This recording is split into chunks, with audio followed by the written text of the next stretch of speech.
तो चलिए आज बात करते हैं एक ऐसी मॉडर्न हिंदी हॉरर स्टोरी की। एक ऐसी कहानी जिसमें आप कह सकते हैं पुराने ज़माने के किस्से और आज के इंसानों का जो खौफनाक चेहरा है वो एक साथ देखने को मिलता है। कहानी की शुरुआत होती है एक सवाल से, बल्कि एक आवाज़ से। एक सुनसान जंगल में कोई पुकार रहा है। ये आवाज़ किसकी है और ये किसे ढूंढ रही है? इस सवाल को बस याद रखिएगा, क्योंकि कहानी का पूरा राज वो इसी में छुपा है। तो हमारी कहानी का जो मेन कैरेक्टर है वो है अंशिका। दिल्ली के एक मॉडर्न अपार्टमेंट में रहती है, सब कुछ ठीक है।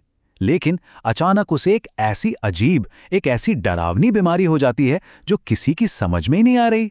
मतलब जो लड़की कल तक घर की रौनक हुआ करती थी, सबकी चहेती थी, वो अचानक मानो अपनी परछाई बनकर रह गई। उसकी हालत इतनी तेजी से बिगड़ने लगी कि घरवाले परेशान, हैरान, बस जवाब ढूंढ रहे थे कि आखिर ये हो क्या रहा है। और देखिए ये सब कितनी तेजी से हुआ। बस 1 महीने के अंदर, मतलब पहले हफ्ते में एक मामूली सा बुखार, और चौथे हफ्ते तक आते आते हालत इतनी खराब कि बड़े बड़े डॉक्टरों ने भी हाथ खड़े कर दिए। वो समझ ही नहीं पाए कि ये है क्या। आखिर में उन्होंने कह दिया कि ये कोई दिमागी बीमारी है, इसे पागलखाने में भर्ती करा दो। तो जब मॉडर्न साइंस, डॉक्टरी इलाज सब कुछ फेल हो गया, तब परिवार ने उन रास्तों पर जाना शुरू किए जो थोड़े अलग थे। एक सुपरनैचुरल मोड। घर में अंशिका की बुआ थीं, कमला जी। थोड़ी बुजुर्ग थीं और इन पुरानी लोक कथाओं, किस्से कहानियों को अच्छे से जानती थीं। उन्होंने घर में आते ही महसूस कर लिया कि कुछ तो गड़बड़ है, कोई नेगेटिव एनर्जी है। और जैसे ही उन्हें पता चला कि अंशिका अभी अभी उत्तराखंड से एक ऑफिस ट्रिप करके लौटी है, उन्होंने फौरन कह दिया कि असली जड़ क्या है। उनके हिसाब से अंशिका पर किसी बीमारी का नहीं, बल्कि एक मसान का साया था। अब ये मसान क्या होता है? ये इंडियन फोकलोर में एक बहुत ही खतरनाक, एक बुरी आत्मा मानी जाती है। कहा जाता है कि ये उन लोगों की आत्माएं होती हैं जो बेचैन मरते हैं। और किस्से कहानियों में ये भी कहा जाता है कि मसान अक्सर घने जंगलों में, सुनसान नदी के किनारों पर या पुराने मंदिरों के पास रहते हैं। मतलब बिल्कुल वैसी ही जगह जहां अंशिका अपनी ट्रिप पर गई थी। तो अब परिवार के सामने तस्वीर बिल्कुल साफ थी। उनकी लड़ाई किसी बीमारी से नहीं, बल्कि एक आत्मा से थी। तो अब सवाल ये था कि इसका इलाज क्या है, और जवाब भी वहीं था जहां से ये मुसीबत शुरू हुई थी।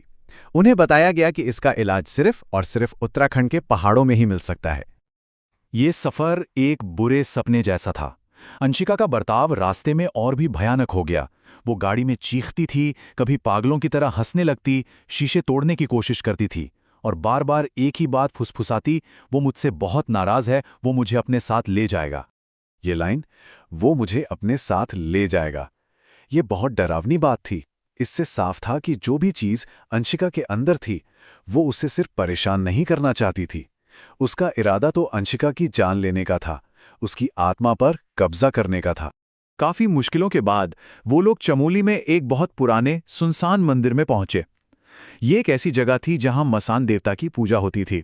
सोचिए वहां का माहौल कैसा होगा। एकदम भारी, ठंडा, दीवारों पर अजीब अजीब निशान बने हुए थे और हवा में एक सड़न जैसी गंध थी। उनको समझ आ गया कि वो सही जगह तो आए हैं, लेकिन ये जगह बहुत भयानक है। मंदिर के अंदर उन्हें एक बाबा मिले और अब आत्मा से आखिरी और सबसे बड़ी टक्कर की तैयारी शुरू होने वाली थी। बाबा ने पूजा शुरू की, लेकिन शुरुआती मंत्रों का कोई असर ही नहीं हुआ। उल्टा वो आत्मा अंशिका के मुंह से बोलने लगी। बाबा पे हंस रही थी, उनका मजाक उड़ा रही थी और कह रही थी कि वो अंशिका को कभी नहीं छोड़ेगी। बाबा समझ गए कि ये आत्मा बहुत ज्यादा शक्तिशाली है, ये मामूली मंत्रों से काबू में नहीं आएगी। तब उन्होंने आखिरी रास्ता निकाला, एक बहुत मुश्किल पूजा, जिसमें मसान को सीधे सीधे एक भेंट, एक ऑफरिंग दी जानी थी। और अब आता है इस पूरी कहानी का क्लाइमैक्स। बाबा ने उस आत्मा के सामने एक सौदा रखा, एक चॉइस। उन्होंने कहा, तुम्हारे सामने 2 चीजें हैं, या तो इस लड़की का शरीर या फिर ये कच्चा मांस और शराब। ये वो चीजें थीं, कहते हैं, जिनके लिए ये आत्माएं सालों से तरसती हैं।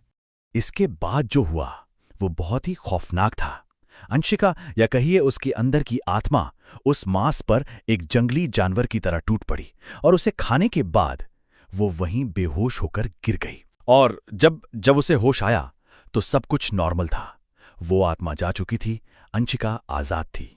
चलो अंशिका तो बच गई, सब ठीक हो गया। लेकिन एक सवाल था जो खत्म नहीं हुआ। दिल्ली वापस आने के बाद भी ये सवाल अंशिका की मां को अंदर ही अंदर खाए जा रहा था। देखिए, परिवार को ये तो पता चल गया था कि क्या हुआ, पर उन्हें ये नहीं पता था कि क्यों हुआ। आखिर इतनी दुनिया में अंशिका को ही क्यों चुना गया? और इस सवाल का जवाब छुपा था उसी जंगल में और अंशिका की ऑफिस कलीग प्रेरणा के पास। ठीक होने के बाद अंशिका को धीरे धीरे याद आने लगा। उसे याद आया कि उस ट्रिप पर प्रेरणा ही उसे तस्वीरें लेने के बहाने जंगल में बहुत अंदर तक ले गई थी। और फिर प्रेरणा अचानक गायब हो गई और अंशिका उसे आवाज लगा रही थी, प्रेरणा कहाँ हो? याद है, ये वही आवाज थी जिससे हमने कहानी शुरू की थी। मतलब ये सब कोई इत्तेफाक नहीं था। और जब अंशिका ने प्रेरणा से इस बारे में पूछा तो उसने सब कुछ उगल दिया और उसने जो वजह बताई, सच कहूं तो वो किसी भूत प्रेत से भी ज्यादा डरावनी थी। और वो वजह थी जलन, इंसानी जलन। देखिए, प्रेरणा उत्तराखंड की ही थी। वो इन सब चीज़ों, मसान वगैरह के बारे में जानती थी। उसे ऑफिस में अंशिका की तरक्की से जलन थी। उसे इस बात से नफरत थी कि बॉस से लेकर हर कोई अंशिका की ही तारीफ करता था। और तो और, जिस लड़के को वो पसंद करती थी उसने भी अंशिका को चुना। तो उसने जानबूझकर अंशिका को उस मसान के इलाके में ले जाकर अकेला छोड़ दिया। उसे उम्मीद थी कि वो आत्मा ही उसका काम कर देगी। मतलब जो अलौकिक हॉरर था वो दरअसल इंसानी नफरत की एक सोची समझी साजिश थी। लेकिन कहानी का अंत भी उतना ही मॉडर्न था। अंशिका ने होशियारी से प्रेरणा का पूरा कबूलनामा अपने फोन पर रिकॉर्ड कर लिया था और बस उसी रिकॉर्डिंग की वजह से प्रेरणा को नौकरी से निकाल दिया गया। तो आखिर में ये कहानी हमें एक बहुत बड़े सवाल के साथ छोड़ जाती है। असली राक्षस कौन था? वो जंगल में भटकती हुई सदियों पुरानी आत्मा, या फिर ऑफिस में साथ काम करने वाली वो कलीग जो अपनी जलन और फायदे के लिए किसी की जान तक दांव पर लगाने को तैयार थी?